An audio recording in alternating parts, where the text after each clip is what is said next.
Black holes are regions of space where gravity prevents anything, including light, from escaping. Therefore, scientists must derive information such as the size and mass by investigating the paths of the objects that orbit them. That's exactly what we did in this lab. Let's take a look at the physics behind the concepts.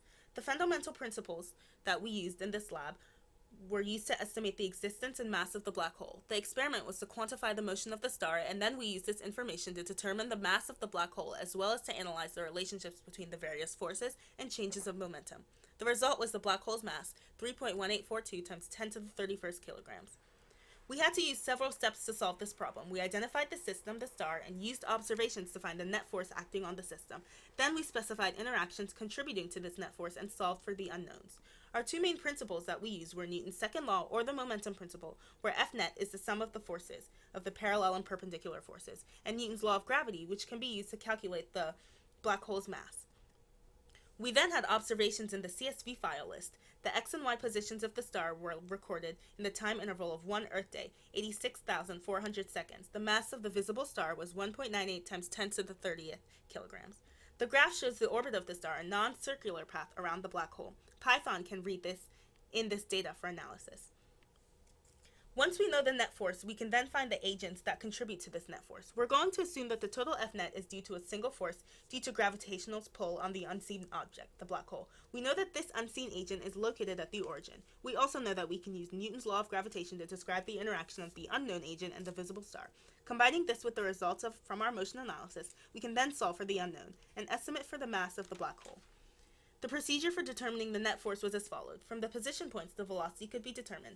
Then, to estimate the change in velocity for net force, a third position data was used. By multiplying change in v by mass, a change in momentum could be found. Then delta p over delta t could be found, and using Newton's second law, or the fundamental principle, F net was determined. This procedure is repeated again to get the next F net. Because of the tedious nature, we use Python code to replicate this. First, to insert the motion info we already know, we need to do this into our program. Here we put in the system's mass, the time between the position data points, change in t, and the starting time for the observation, t equals 0 seconds. Next, we read in the position data from the CSV file. These lines of code do that by reading in the two columns with x in the first and second and y in the second position. IDX is our variable for the index. We change this to systematically calculate the motion quantities.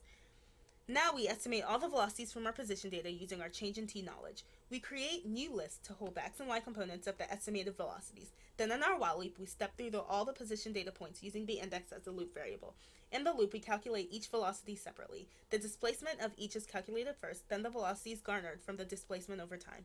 Basically, we're using calculus to estimate the derivative dr over dt. Now, motion changes that can be connected to the net force are calculated. We do this in the main calculation loop, using the index once again as our loop variable. We also reset our index variable to 1 since it was changed in the previous loop.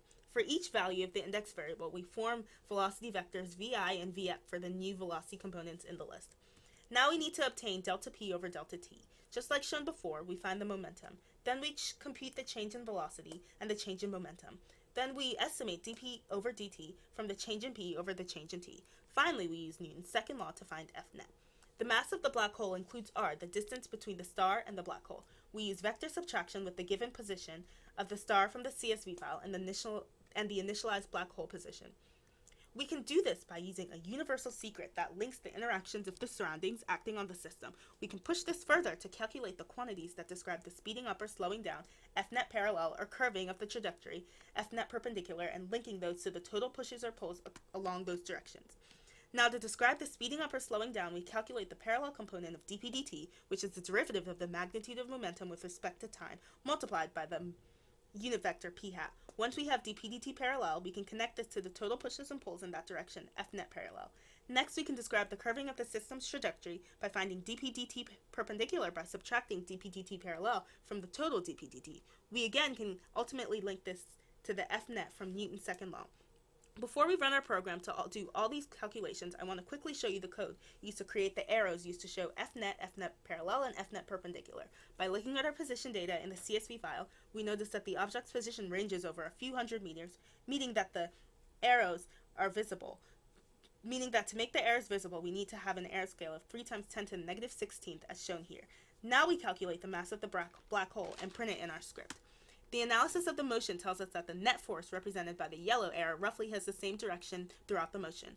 On first glance, the yellow arrow points mostly downwards for the entire motion. The black arrow representing Fnet initially points opposite to the direction of motion, but later it points in the direction of motion. The blue arrow represents Fnet perpendicular and shows us the direction in which a trajectory curves towards the center of the kissing circle.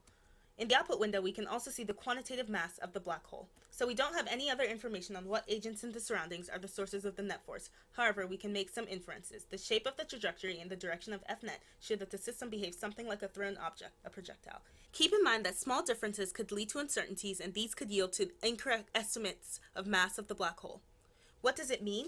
So dPdt actually equals Fnet, but they're not the same thing. Fnet causes dPdt. Fnet is the force acting on the object, while dPdt is the motion response. They're equal to each other, but found in different ways.